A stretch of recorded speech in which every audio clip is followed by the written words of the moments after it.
Por el delito de extorsión, el Observatorio Ciudadano revela que el 2022 superará la cifra del año pasado. Del 1 de enero al 31 de octubre de este año se documentaron ya 9,303 víctimas.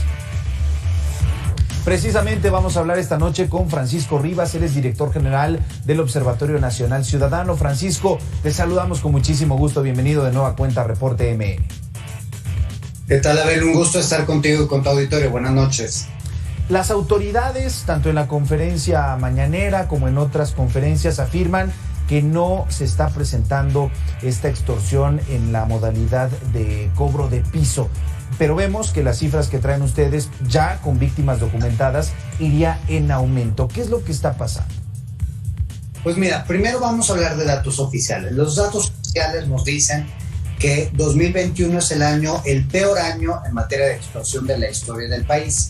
En segundo lugar tenemos a 2019 y en tercer lugar tenemos a 2020. Lo que va de este año hay un aumento de casi el 19% de este delito, por lo cual 2022 ya es un hecho que cerrará como el peor año en materia de extorsión. Ahora, hay un problema importante.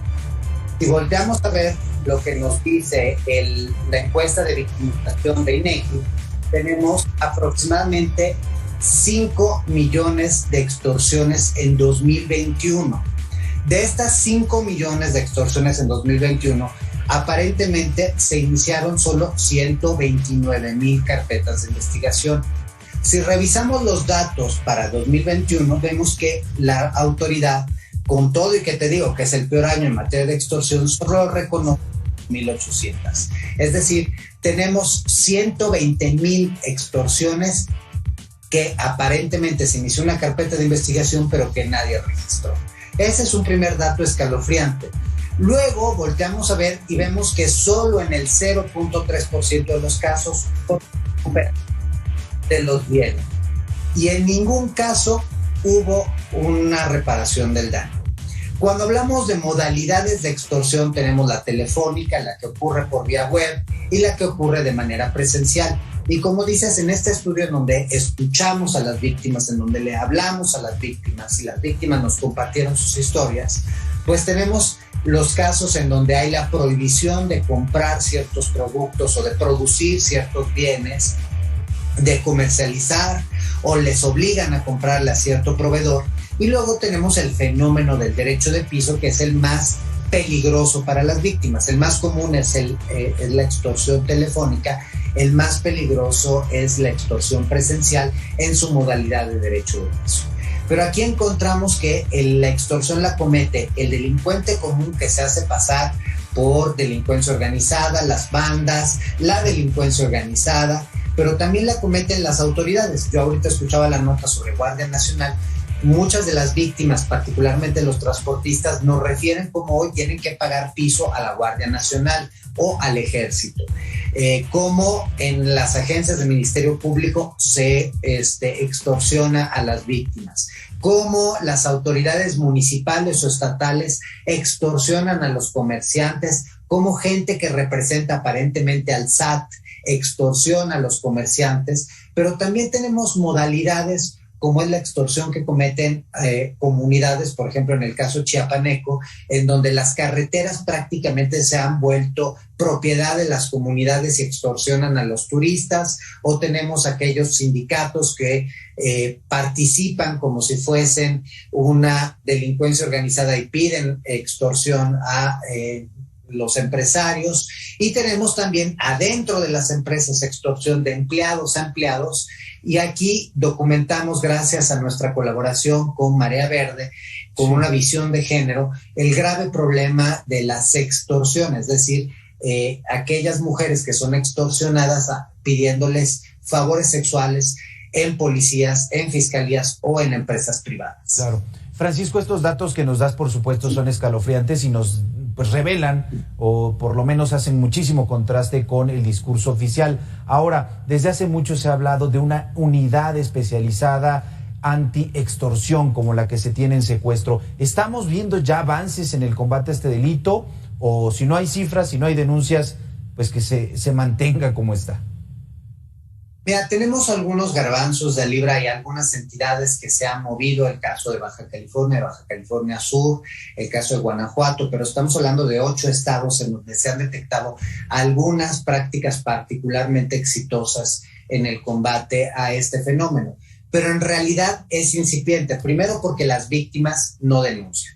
Y no denuncian por temor, porque no hay esos sistemas de protección al ciudadano, y una vez que denuncia está sumamente expuesto.